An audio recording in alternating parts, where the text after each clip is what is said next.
Tapi dia too simple. Daripada seorang pengarah yang bernama Bong Joon-ho, saya harap lebih lah. Mickey 17 adalah sebuah filem terbaru arahan Bong Joon-ho, guys. Pengarah yang mengarahkan filem Parasite yang menang kat Oscar tu. Oh, so terima kasih kepada Zaflog, Aurum Theatre dan juga Warner Bros atas tiket ini. So, how's the movie? Bagi saya, okay.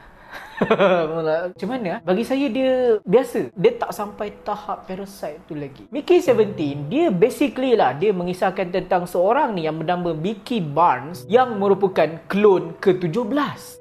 Kenapa saya cakap klon? Adalah sebab dia ni dah mati banyak kali disebabkan oleh bahan uji kaji untuk para saintis tu. So, tu lah basically premis filem dia lah, saya boleh kata. So, okay, sebelum tu, apa yang best filem ni kan? Camera quality. Camera quality dia cantik. Korang faham lah, daripada Bong Joon-ho kot, dia menang Oscar. Dan pelakon, guys, pelakon Robert Pattinson sebagai Mickey 17 ataupun Mickey Barnes ni lah, saya setuju yang maybe ini adalah Oscar dia untuk tahun. Sebab memang dia, he's different lah, saya boleh kata. He's very different daripada apa yang korang tengok dekat Twilight, dekat Batman. Berbeza. Yang ni dia macam a bit more budak-budak sikit perangai dia kan. Dia macam, tu apa? Itu apa? Apa tu lah?